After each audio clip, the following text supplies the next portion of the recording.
Hey everyone, welcome. Baron here. How often have you had the following experience? You're a newer player, or maybe you're just not as familiar with crafting, and you go into someplace like the Reddit beginner questions thread, or just the daily questions thread, or anywhere like that, and you ask, hey, how do I craft this? Or your guide says you need to craft this, and the answer they give you is full of what looks like gibberish, totally foreign language. Like you can tell they tried to be helpful. They gave you the exact answer to your question, but the words just make no sense. They've got this random list of words that you just can't process, and there's like a dozen of them. That's what this video is hopefully intended to solve, or at least help with. I do think that part of learning Path of Exile, I think an important part is playing naturally, not trying to drink from the fire hose and absorb everything all at once. And when a question comes up, you look up the answer to that question. You go to the wiki, or you go to Reddit, or wherever.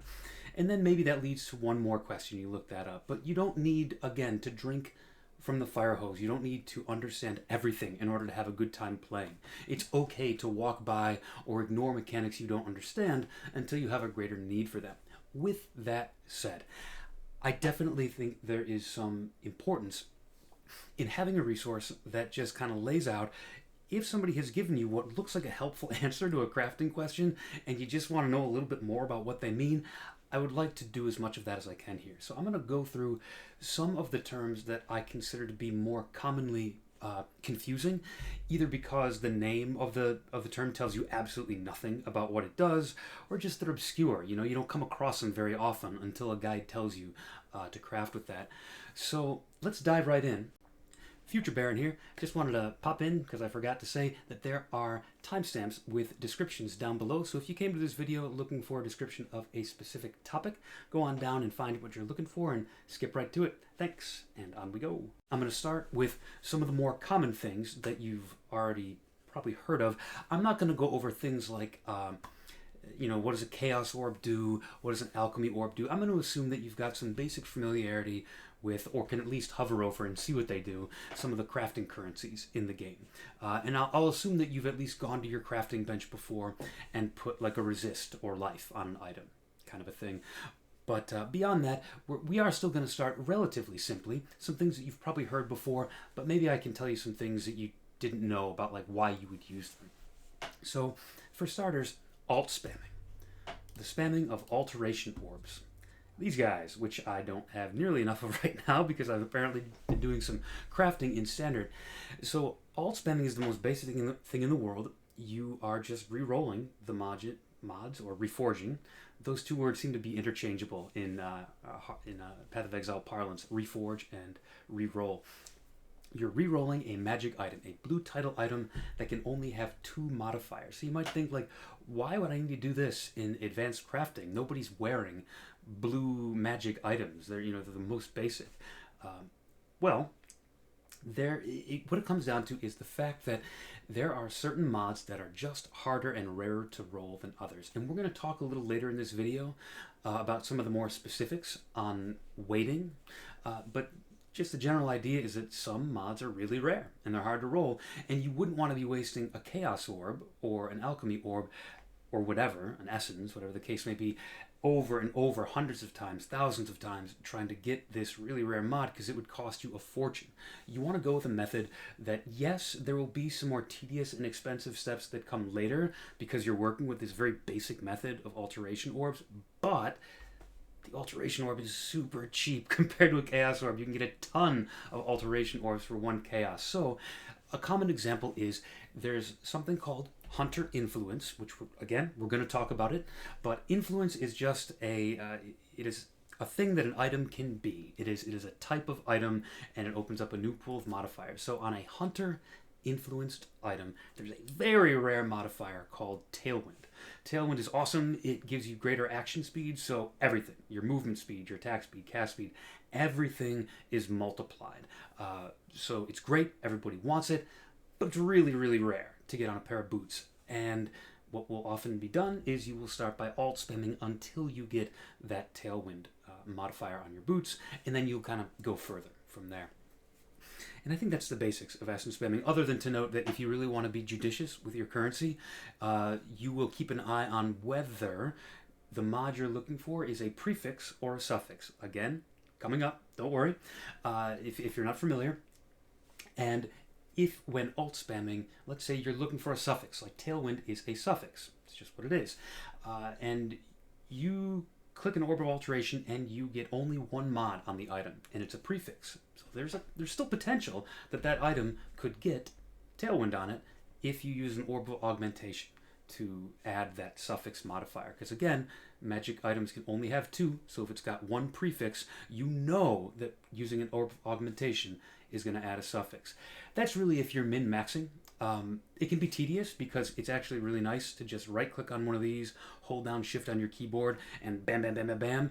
Whereas if you're going to, every third or fourth item, release, and then come over here, and you're going to look and say, wait, is that a prefix, is that a suffix, whatever, come over to Orb of Augmentation. It can be tedious, so that's dealer's choice. You know, you can do that.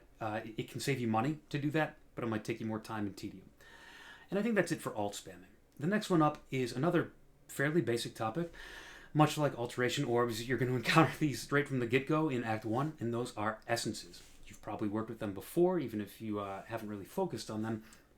Essences are pretty straightforward. They work just like a Chaos Orb or an Orb of Alchemy in that they are randomizing the modifiers on an item, with the notable, important caveat that they are guaranteeing a modifier on the item, and it tells you which one it's guaranteeing right here as you hover over.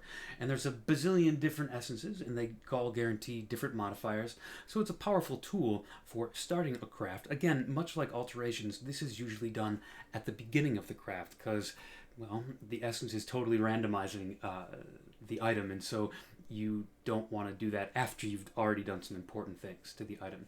So you start with an essence, and then you go from there. After, usually what you'll do is you won't just click it once to get that one modifier. You'll use 10 of them, 20 of them, 30 of them until you've got not only that modifier that you know you're going to get from the essence, but maybe one or two others.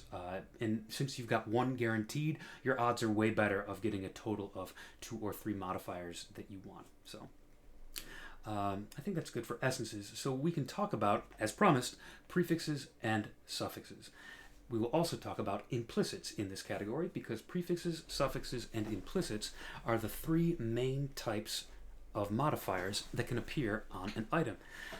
So I want to try and use a fairly simple example for this one. I don't want to go too crazy here and be looking at some crazy influence. This is perfect. This is just a ring. It's just a ring. It's got some normal ring modifiers on it. Nothing's been crazy done here. I'm holding the Alt button on my keyboard to get some additional details. It's telling us which is the implicit mod, which are the prefixes, and which are the suffixes. Simply put, there are a certain pool of modifiers that are prefixes, things like life, mana, flat added damage, several of which you can see right here on this item, perfect example.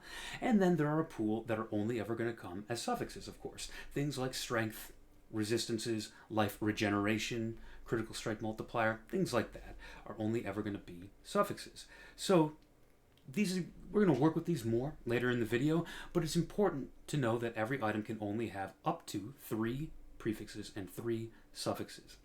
Comes in handy. The implicit is easy to spot because it is always the one at the top of the item between those lines, and there are 2 important distinguishing characteristics of an implicit. Number 1, the implicit modifier, it's not going to be on every item, but if you find it on an item, it's going to be the same on each of that type of item. So a 2-stone ring is always going to have 2 resistances on it. And there are different color 2-stone rings. You can actually see it on the artwork. And depending on the color of the artwork, that will tell you whether it's going to be fire and cold, fire and lightning, cold and lightning. But a 2-stone ring will always have 2 resistances. A topaz ring will always have 1 lightning resistance. And a jade amulet will always have dexterity as an implicit. So that's distinguishing characteristic number 1. You know what you're going to get with a particular item base type. Thing number 2 to know about implicits is that except in some very specific niche circumstances that you're going to know about, in advance and you're not going to do it by accident, you're not able to change these. You can tweak the numbers up and down a little bit with an Orb of Blessing, but you will not accidentally remove these. You will not accidentally replace these, and that's really handy for crafting to know that you've got this modifier locked into place. You can start with a base item that is useful to you. So I think that's good for prefixes, suffixes, and implicits. Now let's talk about a couple of kind of generic terms that I think get tossed around a little too enthusiastically by players who have used them so long they kind of forgot that not everybody knows what they mean, and they're fairly general. So the first one is slam. Slam an Exalted Orb. And slam here does not refer to like a skill, like an earthquake or a sunder or whatever, which are slam skills. No, this is more of a general term that players will use when talking about crafting. The most common one is to slam an Exalted Orb, which is a very straightforward process. Slam is just a stand-in word that means to use it for its normal function. Seriously, it's as simple as that. Slamming an Exalted Orb just means to use it. Now, in context, usually people will talk about slamming in the context of kind of a sense of finality. Like, look, I'm going to do this, it's going to be a random result, and whatever it is, that's what it is. Either the item is ruined or bricked, more on that in a second, or I got something passable, or just something useless. But whatever it is, I'm going to slam it and be done. That's it. I guess it's sort of like slamming the book down on the table because you're done with it, or whatever. That's the slam. You could slam an Exalted Orb. You could slam an Elderslayers influenced Exalted Orb. We're going to talk about that in a second. Or an Awakener Orb. Those are things that can be slammed, so to speak. But before we get to those, I did just want to talk about the term bricked. So bricked is another one that can be the result of a slam. Bricked is a term that originated in the tech world, and it simply referred to, originally, a piece of electronics that no matter how fancy, no matter how expensive, if a piece of electronics is sufficiently broken and irreparable, it becomes as useless as a paperweight or a brick. Hence, bricked. It has become nothing more than a fancy-looking brick, and that is what is meant by bricked in Path of Exile, an item that is just so far gone you can do nothing with it. It's done. You either need to throw it out, vendor it, or scour it and start from scratch. So that's bricked. But let's talk about those other orbs I mentioned, because those come up here and there. They used to be more popular back when they were the big game in town and there were fewer other crafting methods. They're still around. They're still used. But the fact that they're a little less used might mean that you haven't encountered them as frequently.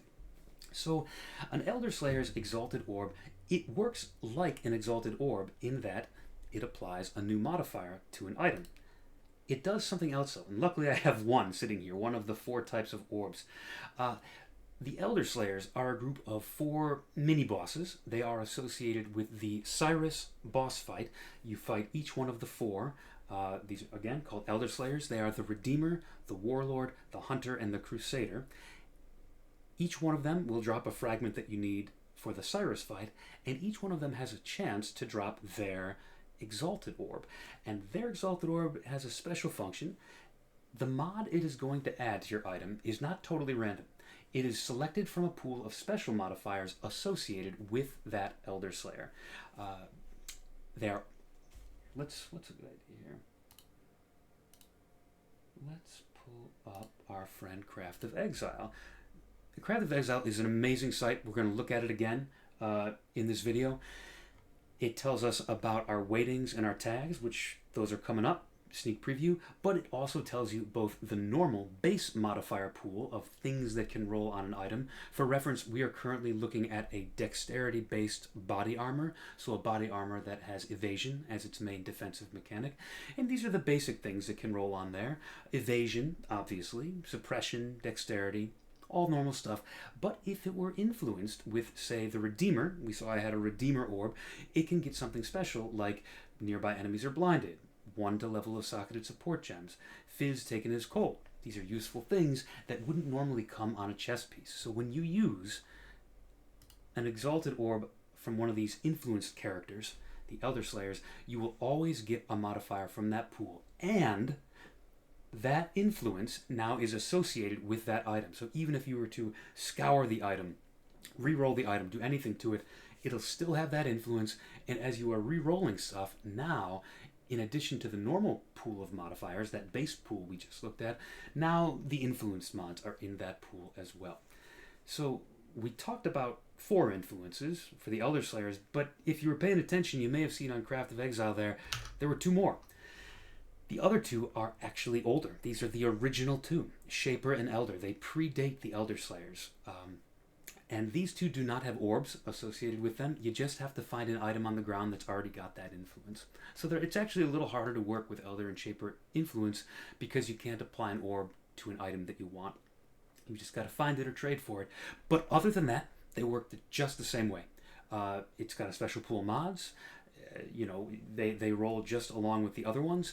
And they also, good transition here, all 6 of them can work together with what's called an Awakener Orb, which I mentioned when we were talking about slamming.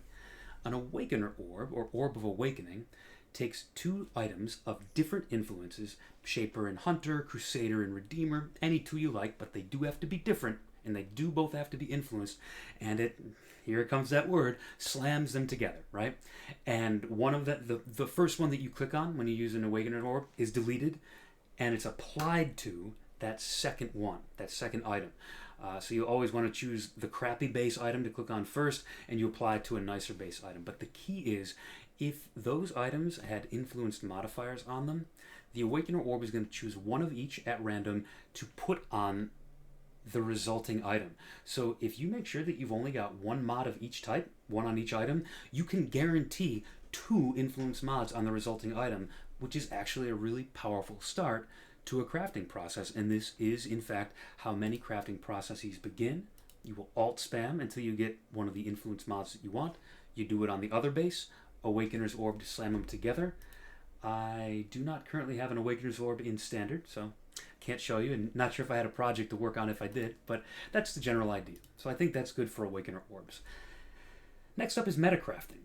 This is a general term, but it is not as general as slamming. It's not as imprecise. It does refer to a specific set of things, and those things are crafts that live on the crafting bench.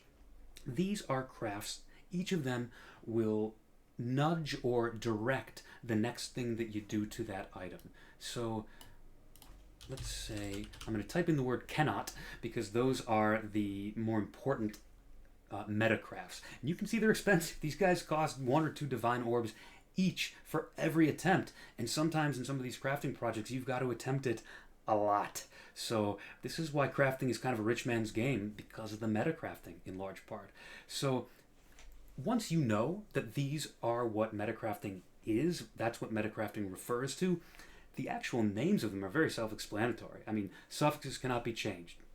Pretty straightforward. If I apply a Chaos Orb to the item, the suffixes are not going to get removed.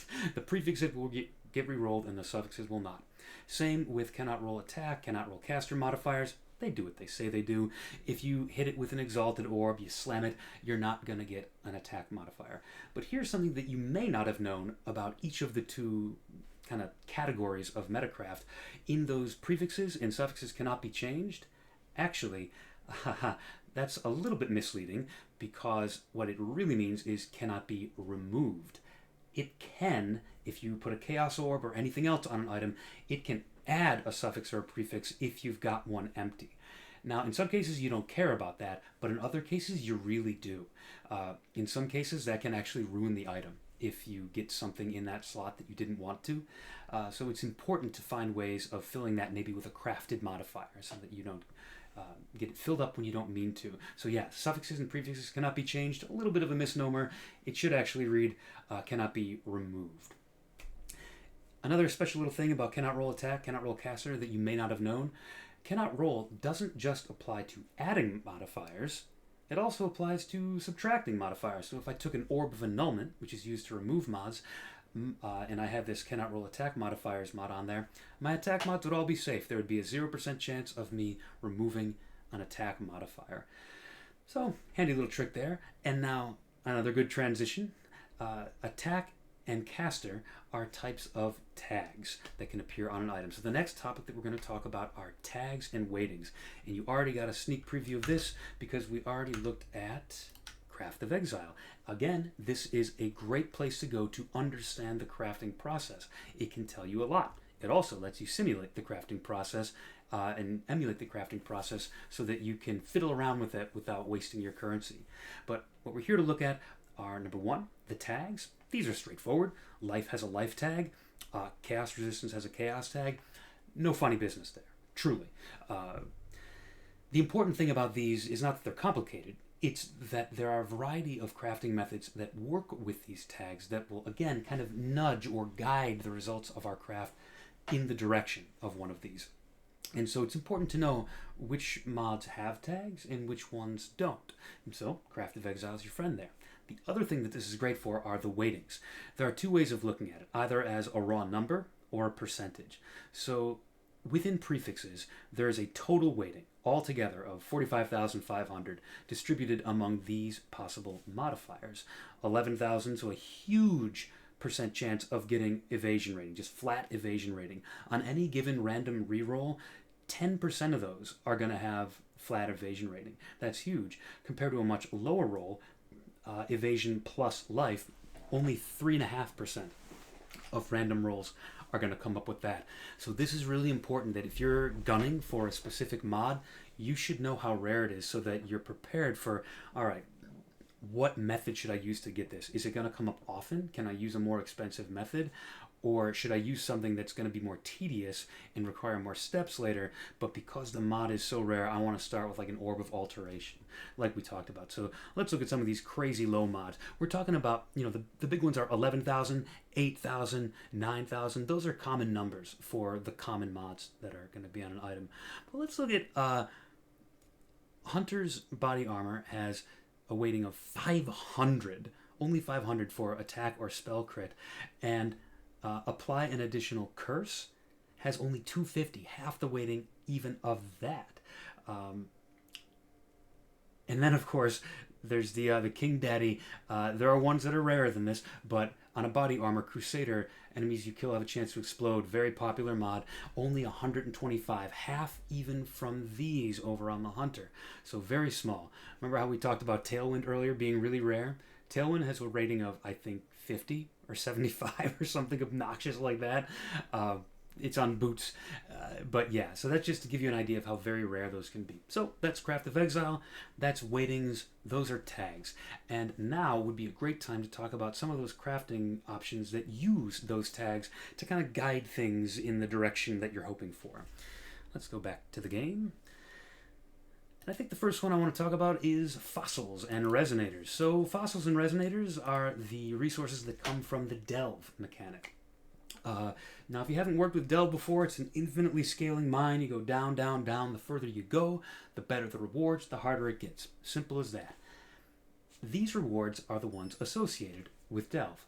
Now, fossils, you've probably noticed, you can get at a lot of places outside of delve. You probably pick these up from Legion and all kind of other mechanics. It's not just the delve mechanic. However, importantly, there's a few of these rarer ones here that you can't get anywhere but delve. So you're not going to get those super expensive ones just wandering around doing random mapping. You've got to go to where the good stuff is. Resonators will only ever come from delving. There's just no other way to get them. And you can think of these like two pieces of a puzzle or a key in a lock or whatever metaphor works for you, but the general idea is you need the two of them together or they don't work. You can't do anything with a fossil or a resonator apart. What you do is I'm going to take one resonator, just demonstrate how it works, and I'm going to take one fossil, and you can hover over the fossil, you can see what it does. More physical modifiers, no chaos modifiers. More defense, no life. More cold, no fire. These are not hard to understand. Once you understand what the tags are, this is intuitive. It tells you exactly what it's going to do right on the fossil. So I'll just take this one. Actually, I've got some art. No, that's okay. Take this one, and I will just click over here onto the fossil, and look at that. That little hole in the middle has filled up in orange with the fossil. And so now when I hover over the resonator, it tells me the property of that fossil that I put in it. Now, these are old school fossils. They don't exist anymore except in standard, which is where this character is. So these are ones that upgrade a normal to a rare item. They've taken these out of the game at this point, but I just want to use it because other than the fact that it goes from normal to rare, these are just like any other fossil. a Resonator. All of the Resonators left in the game now, they only re-roll rares. They work like a Chaos Orb. The item already has to be rare. So don't let that part kind of confuse you or anything. This works just like you were using it on any other item. So I'm going to right-click on this full Resonator with a fossil in it, click on the item, and it upgrades it. And I did indeed get some attack modifiers because they were more likely. So I'm hovering over and I got 2. I got a tier 1 increased attack speed, that's good, and a pretty bad fire damage to attacks. But both are attack rolls, so I got what I wanted there. With that said, there's some more complex things you can do. You probably noticed there are Resonators that are bigger and have more holes in them. Those are good not only for further directing the mods you do want to see, but also it's not always a drawback to have those no cold, no physical, no defense. You can actually, between the more on the one end and the nothing at all on the other end, you can actually get down to really just a few mods that are even possible to roll on your item. It really lets you focus in on specifics, especially when you're using a 4-socket Resonator with, you rule out Chaos, Life, and then I think somewhere in here, where's the Aberrant? Where's my buddies? No lightning modifiers. Yeah, so add 4 of these together on a certain item, and suddenly you're talking about like 4 or 5 mods left. So that's generally speaking how you would use fossils and Resonators, and you can just hover over any given fossil or go to the wiki to see what they do, but they are all in that theme of more of this, none of that. Now, the other major mechanic that uses those tags similarly, not identically, but similarly to how fossils do, is Harvest. Now, Harvest is a mechanic that was originally introduced in patch 3.11. Rest in peace. Harvest is not what it used to be. It was a little bit different when it was first launched, and I do miss those days, I'll freely admit it, but it still bears some resemblance to what it used to be. And the theme is actually very simple. When you encounter Harvest in a map, you will go to this little garden area, there's a little portal that takes you to it. You will find different plots of land with different colored monsters. You pick the colors you want, and they will drop this juice, this life force of either purple, yellow, or blue. Wild, Vivid, or Primal. Those are the names of the 3 colors. I do not remember any of the names. They are purple, yellow, and blue, as far as me and most other people are concerned. And you use them on different crafts here at the Harvest Bench. Now, this Harvest Bench is a decoration that you can put in your hideout. Comes from over here. Once you have encountered Harvest out in maps. Once you've encountered it, you can plop this guy down into your hideout and use it like the normal crafting bench. This is where you're going to get those steps in the crafting process where people talk about Reforge Cold, Reforge Lightning, or Reroll Life, Reroll Defense. Remember, again, Reforge and Reroll are kind of used interchangeably in Path of Exile for the most part. And so if anybody's telling you, reroll this tag, reroll that tag, reroll speed, reroll crit, they're talking about Harvest, and you can come over here and do that. Now, this works a little bit differently than Fossils, and here's how. Fossils only say, you're probably gonna get, we're gonna raise the weighting of those modifiers, and you're probably gonna get at least 1, and maybe you'll get 2 or 3 of that, attack type of modifier. Harvest is a little different. It does not nudge, it pushes. It says you will get 1 chaos modifier, and it doesn't guarantee any more than that. It does not, generally speaking, raise the weighting for chaos. It gives you 1 chaos mod, and then from within the very small pool of available chaos mods, it will select one of those based on the weighting. So maybe chaos resistance is weighted pretty high, and max chaos resist is weighted pretty low. So you're, reroll Reforge Chaos, you're probably gonna get chaos resist on most items, but it does not make it any more likely to get any other chaos items. Or chaos mods. You're just as likely to get another chaos mod as you are anything else. There are certainly other things that Harvest does. Some very helpful things too.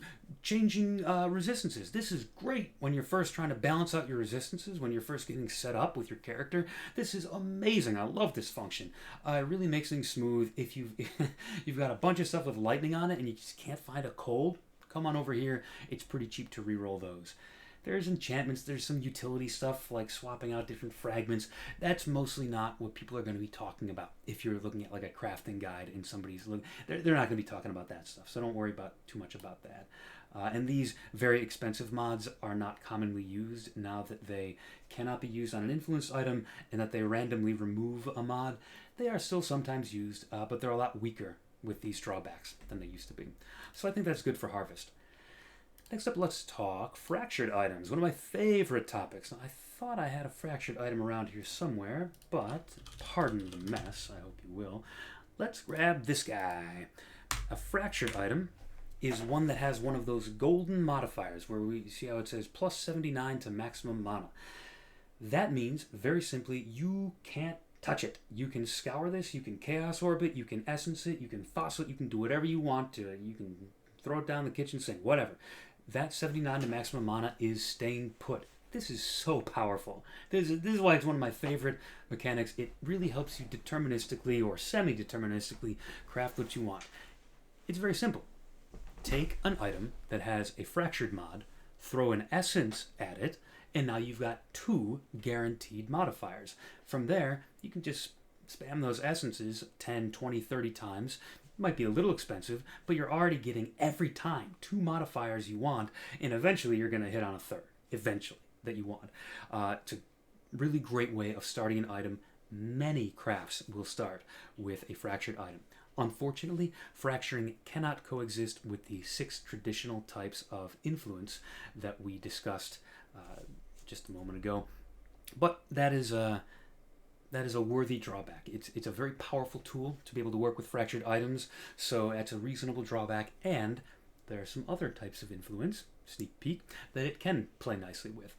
So yeah, that's pretty much what you need to know about fractured mods. They're very powerful. If you pick up a fractured item, it's a good idea to become familiar with what type of modifiers are popular in a certain league. And it's also important to hover over a fractured item and see what tier the mod is. This one is junk. It is a fractured tier 8 modifier. It's a very poor tier. I think the lowest tier of anything is like a 10.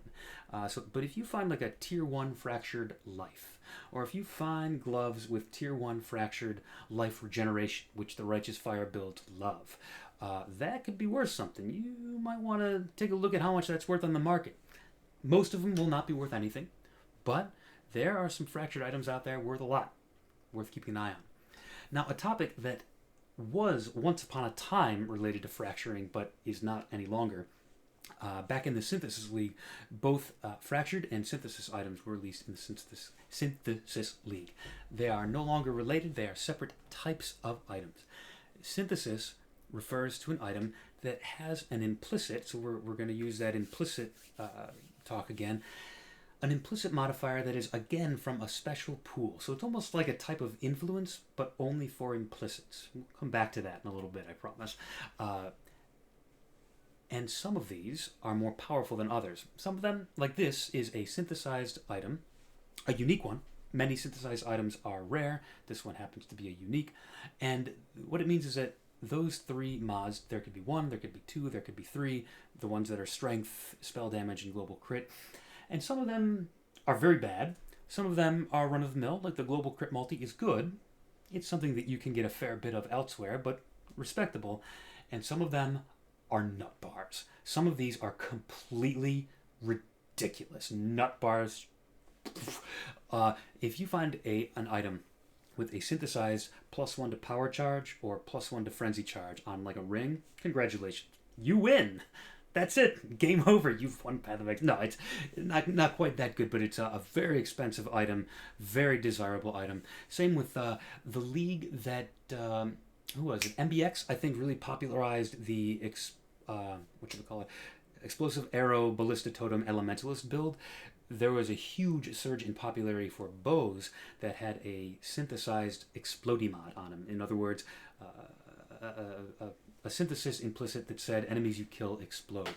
The reason they're so popular, and the reason any kind of special implicit is so popular, is it's such a low opportunity cost. You know, what you're giving up is typically an implicit of like a little bit of resistance, right? Or on a weapon, sometimes even less than that, a little bit of like accuracy or you know, just the tiniest, you know, stun and block recovery, stuff you don't even care about. So you give up next to nothing, and you have the potential to get very good or even elite tier mods. That's what makes Synthesis so good. To be able to get Explode on an implicit on a bow is crazy, because the other ways to get explode, well, we looked at that chest, right? We looked at that Influenced Crusader mod chest that had a vanishingly small rarity of appearing there. Plus, that limits the other things you can do with your chest. Chest is a highly competitive spot. You can do a lot of important things with the chest spot, and so it's a high opportunity cost to put your explode there. There is a flask, a very expensive flask, that drops from Cyrus, the boss we talked earlier, called Orivis End, whatever it is, and that is an explodey, and at a fairly low opportunity cost too, because it's only a flask, but that's why it's so expensive. So yeah, if you can find cheap explodey, or rather cheap in terms of opportunity costs, so if you can find in an implicit, a synthesized implicit, a power charge, explodey mod, aka enemies explode when you kill them, yeah, that's good. So okay, enough with synthesis. We got that. Okay, yeah. So there's a few terms that are all going to go together. You might hear these interchangeably. So there's beast crafting, bestiary crafting, Einhar crafting, split beast, imprint beast. These are all part of the same topic, right? So this refers to the menagerie, the Einhar beast mechanic that you're first going to encounter in Act 2 of the game. Now, there are some things that are meant by this and some things that are not. I actually guess I didn't really need to come to the menagerie. Einhar can show you your bestiary right here. So you've got this load of captured beasts, if you've ever killed them in a map with Einhar in it. And some of them do nothing. The yellow beasts, they're any rare creature, are the yellow beasts, they're just fuel. They're fuel for your other crafts.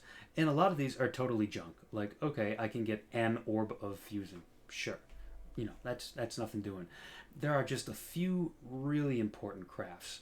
So Create an Imprint is a type of beast crafting that uses the Krakic Chimeral beast. And this is a powerful crafting tool, because what it does is it takes a blue item. Yes, only a blue item, but sometimes that is the best way to craft, as we've already visited a couple times in this video. It takes a blue item and it imprints the state of it just as it is, and turns that imprint into a little item, a little orb off to the side, and your item remains, and then you can craft on it. You can do whatever you want with it. Well, let's say that you do something that bricks your craft. Bricks. You do something that really ruins it. Well, with an imprint, it's not ruined at all. You apply the imprint to the item, zoop, and it turns right back into the way it was when you imprinted it. So there's two ways that people use this. Actually, no. I guess there's really only one main way they use it, but it kind of bifurcates a little bit. Basically, in the current league, which is Crucible League, it's wrapping up soon, people did this a lot with Crucible trees. If you're watching this in a future league, you don't need to worry about that. You can basically go with what I just said for imprinting. Crucible trees are a special type of modifier that could appear on an item during Crucible League, and people were using it to imprint the state of those as well. That's all. The other major one that is talked about is Split Beast. This one really is used in kind of two distinct ways. And that may have been what I was thinking of when I said that about the Krakic Chimeral, so apologies about that. It really is the Phenuma Plagued Arachnid that's used in a couple distinct ways.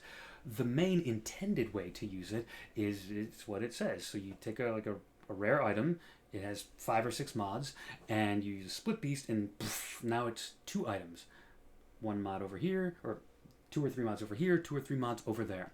And the way that's kind of intended to be used is if you're trying to like isolate a particular mod and you don't want to risk annulling it, getting rid of it entirely. You want to see if, okay, maybe I can just get rid of some mods and leave the 1 or 2 that I'm interested in, and you try to split it so that 1 or 2 of the ones you want wind up in the same place. It's still a gamble, but it's better than outright deleting it, right? Now, the other way it's used has nothing to do with that type of crafting at all. It's kind of an abuse of the system. It's not classified as abuse by GGG. They have had to patch it though, because it was being used pretty egregiously. Basically, if you've got an item that the actual mods on it don't matter, something about the base of that item is what matters.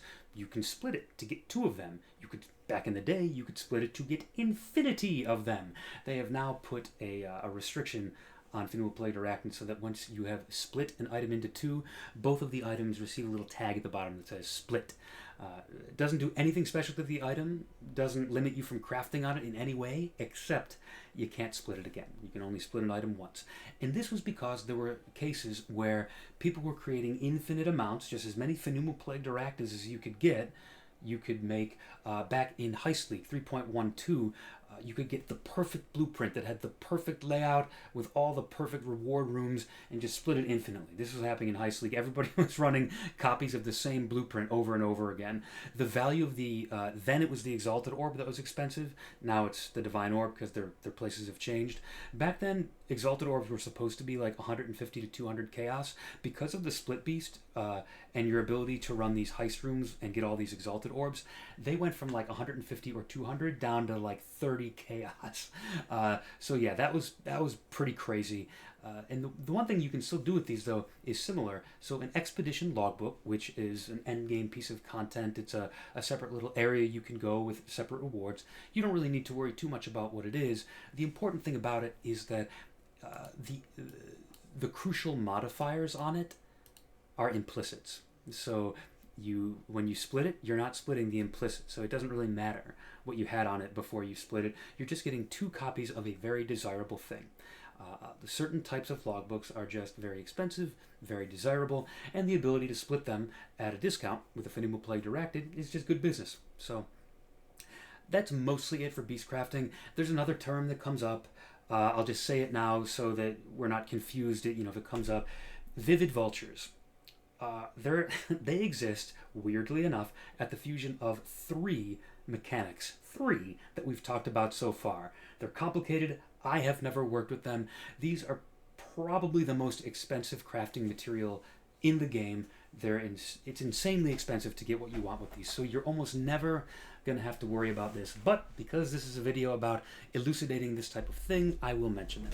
These exist at the intersection of 3: bestiary, harvest, and synthesis. So how and why is that? What it does is, I've actually got one. I dropped one of these today. This is very lucky that I get to show you this. This is what's called a memory. It's so lucky that I found this. It's expensive. This one in Standard League is going for over 5 divines, and it's expensive because of what it does. Areas can contain capturable harvest beasts. So those colored monsters that pop out of the ground, the ones that pop out, you can capture them like any other Einhar beast. He'll throw his little pokeball or net or whatever he throws at him and captures them, and they have special crafting properties that you can't get anywhere else. The really desirable one is the Vivid Vulture. Why? Because, well, that's where the third mechanic comes in, synthesis. It allows you to replace 1 modifier on a synthesized item. So you use a lot of Vivid Vultures to randomly reroll. It'll pick one of these 3 at random, and if it rolls away the one that you actually wanted to keep, then you use your imprint, right? So we talked about imprints a minute ago. Use your imprint to undo that, and then you use another Vivid Vulture on it. And the goal is to use these over and over and over again until you get the perfect item with 3 perfect synthesized implicits, and it is just hideously expensive, like mirrors and mirrors of currency, just more currency than I've held, really. And I'm not a slouch at this game in any case, so you don't really need to worry about that too much, other than that is what makes these Einhar's Memory of Beasts so very expensive. Sell it. It's good money. We can move on from there. Another kind of group of things, the last few things that we're going to cover are kind of groups of topics that all kind of go together. So you may hear things like these are all names of non-playable characters who you might hear in context of crafting. So Hillock, Vorici, Leo, Tora, who isn't really crafting, but we're going to talk about her anyways, and Ashling, or Aisling.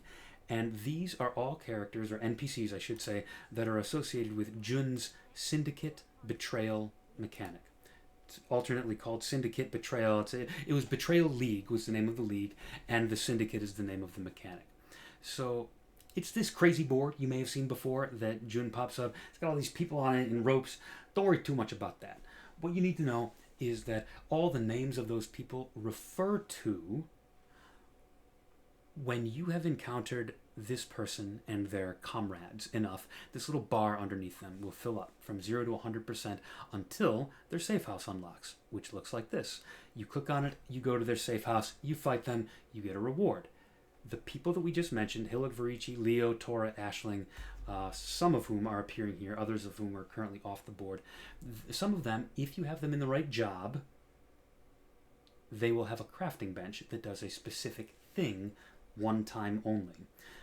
Now, you don't need to worry about, this is not a Syndicate video. This is not a Betrayal video about how to move them around and who has what rewards and this and that. I'm only mentioning it because of the few that come up regarding crafting. So let's go through them. Hillock, when you place him in different locations, he will add quality to different items. If he's in one location, he adds it to flasks. If he's in another location, he adds it to armor or to weapons. The important thing is that he can go over, above, and beyond the usual limit of 20. So this helmet has 20 quality, usually the maximum. This scepter, however, has 28 quality. I could only get that by going to Hillock. This flask has 28. Could only get it by going to Hillock. That is important for flasks because quality increases the duration of the flask. Very important. Love to have your flask uptime. And it's a little less important normally for armor and weapons. Normally it would just increase the flat amount of defenses on an armor or the flat damage on a weapon. But you can see I've got a little harvest enchant here that I got over at the harvest bench. It says, quality doesn't increase the base physical damage. Instead, it increases your elemental damage. And there's a variety of those you can explore at the crafting bench that do things like that. You know, if you don't need the fizz damage, and this build doesn't, use it for things like crit, or accuracy, or ele damage, strike range, stuff like that. So quality can be important, and that's what Hillock does. See, up next, Vorici. Vorici only ever is important when he's in research because it says he's forging gem-agnostic sockets. That's a fancy way of saying white sockets. Sockets into which you can place any gem color. It's important because there are base types, which we're going to talk about in a second, that can only, or they are biased to roll certain colors of sockets. So it's tied to the defensive mechanic of that item. So this is an evasion energy shield item. You can see up at the top. It is associated with dexterity, which is green, and intelligence, which is blue, which means that it is most likely to roll green and blue sockets. Something that was purely armor-based, which is based on strength, would be more likely to roll red. Things like that. White sockets help you get around that. So if your build calls for an armor that is purely intelligence, purely energy shield, but you're really not an energy shield character, most of your gems are like strength gems, using white sockets is a good way to get those off colors, because otherwise it can cost you a lot of chromatic orbs to get that. So that's the power of Vorici in research. Leo, nothing fancy about him. He's an Exalted Orb. Leo's bench just slams a modifier onto an item. Tora, like I said, she's not even really crafting per se, but she does have one of those benches, and her bench, you just take a gem, put it on there, and it adds a ton of experience to it. So this is mostly used for gems that take forever to level on their own, like this Empower that I have handily here for you. Empowers take forever, and Awakened gems take even longer to level. Awakened are the like super powered up versions of some gems that you can get. I'm sure I'm wearing some. Am I not? What am I, crazy? Well, Awakened are the super powered up versions of gems. You'll just have to take my word for it. And they're very difficult to add experience to in the old school way, so Tora can help you along with that.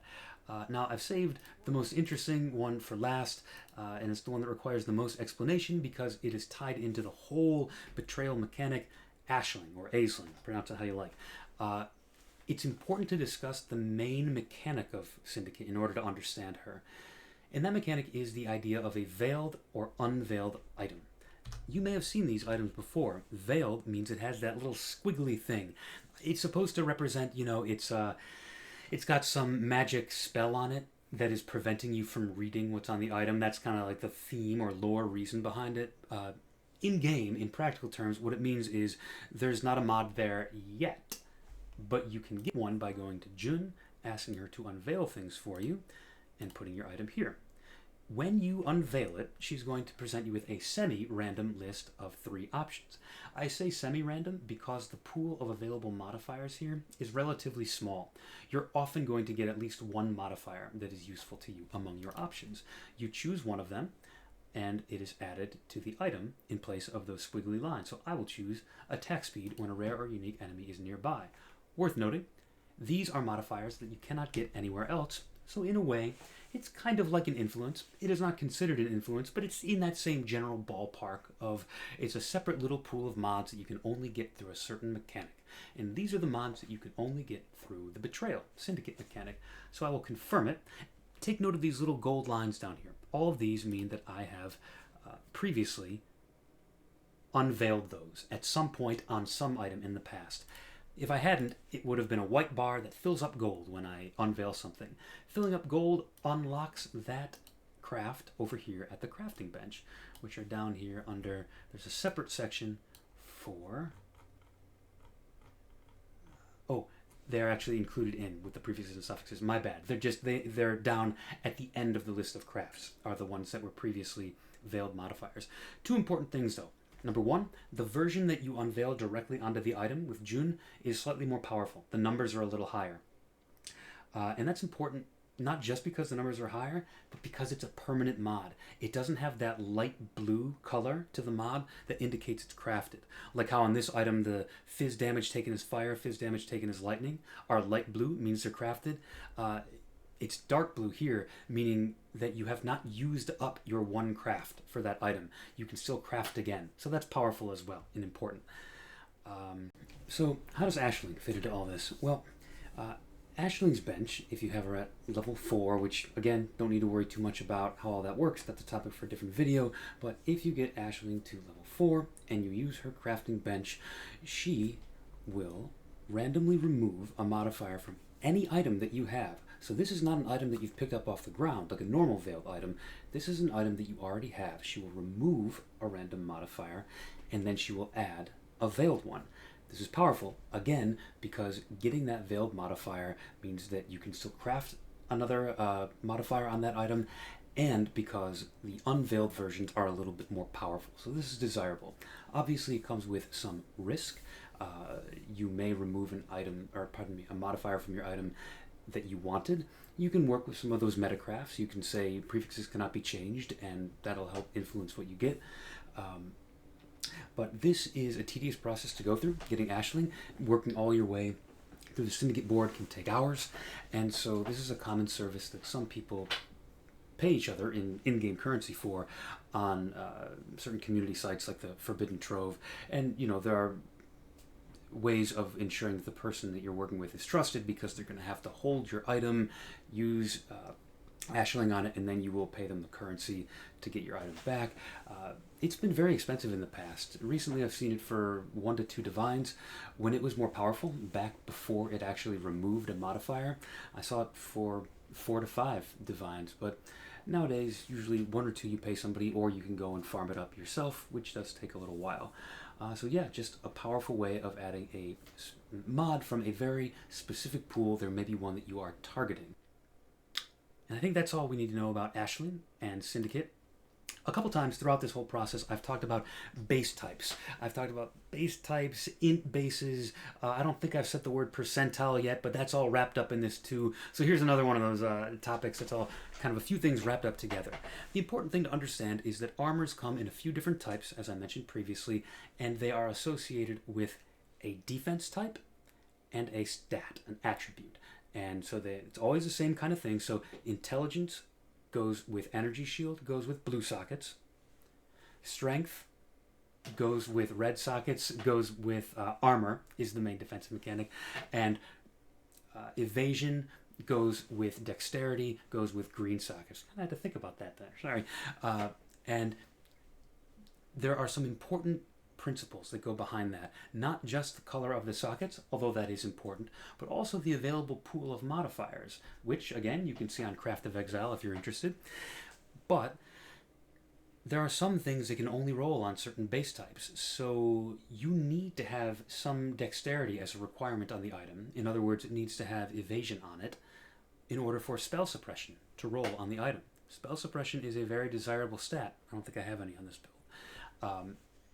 Very desirable stat, can only roll if there's dex, so you could throw Chaos Orbs or Essences at an item all day if it's an armor-only item and never get spell suppression.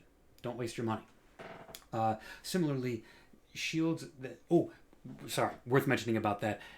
With suppression, it just has to have dexterity and evasion on there somewhere. It can be mixed with energy shield or strength and armor. This other example, though, intelligence shields, energy shield-based shields, only ones that are pure energy shield are going to have this trait, this property. They can roll +1 to certain skill gems, which is a really powerful mod, very desirable. You cannot roll that on any mixed base type, mixed between the colors. It has to be blue, intelligence, energy shield only. The other thing to mention about base types is that armor comes with a certain base roll. It has a range of armor values, or of defensive mechanic values, I guess I should say, that it can roll in. So let's hold Alt over this Aegis Aurora. And you can see that the armor could have rolled anywhere from 215 to 247. It's got it in parentheses next to it. And the energy shield could have rolled 44 to 50. These are expressed in terms of percentiles. So for the armor, 215, had it rolled that, would have been a 0 percentile, less desirable. Rolling at 247 would be 100th percentile. And the 239 that I've got is right in the middle of the road. That's probably right in 50th, somewhere in that neighborhood percentile range. So neither great nor terrible. Now, as you can see, these are fairly small ranges. These are not huge deal breakers on an item, but they do make a difference. It makes a difference to have high percentile base types on all of your items, and it adds up. So if you can afford the difference, it's worth paying a little bit extra. It does add up. And the last topic that we need to talk about is another one of the big ones, another one of the ones that has several phrases that kind of go together that you may have heard. So, Eldritch crafting, Ichors, Embers, Exarch, Eater, all this stuff, they all kind of swirl together, and they were introduced relatively recently, this concept of Eldritch crafting. This is a type of influence that is separate and apart from the original 6. You've got the original 6 influence types we talked about, the 4 Elderslayers plus Shaper and Elder, and those can all interact with each other. They play nice. You can use an Awakener's Orb to combine those items together. They're over here on this side of the playground. The other 2 types of influence are over here on this side of the playground, and the 2 types can't talk to each other. So this is an item that is both Exarch influenced, which you can see in the upper left-hand corner with the red symbol, and it is Eater of Worlds influenced, which you can see with the little blue turquoise whatever symbol in the upper right. Unlike the other influence types, these items are designed to have 2 influences on them. You don't need to do anything special to have the 2. They can have 1 Eater mod and 1 Exarch mod, and those mods are implicits. That is another difference from the other influence types. The other influence types have a pool of prefixes and suffixes that are mixed in with the other normal prefixes and suffixes. These items have special implicits, like a synthesis implicit, but it is yet another different pool of potential mods. It will replace an existing implicit. So if you use it on this pair of boots, fugitive boots normally roll with chaos resistance as an implicit. If you were to use Eldritch currency on this, that being the Ichors and the Embers, which we're going to take a look at in a second, you would get rid of that chaos resistance and you'd replace it with an Eldritch implicit. And we're going to look at some of those. That is one of the reasons why I used fugitive boots on this item, which you can see is actually traditionally influenced. You can see the Redeemer's little white wings in the upper left, and the Hunter's green tentacle squiggly nonsense in the upper right. So this actually has that very desirable Tailwind mod that we talked about, as well as 2 other desirable items, mods, Elusive and Onslaught. To have those 3 on boots is a common goal for endgame boot crafting, and so that comes up quite frequently. It's one of the main reasons you would alt spam for Tailwind on your boots. But that's not really what we're here to talk about, is it? We're here to talk about Eldritch crafting, which is done with Ichors and Embers. Once you understand what it is very easy to understand.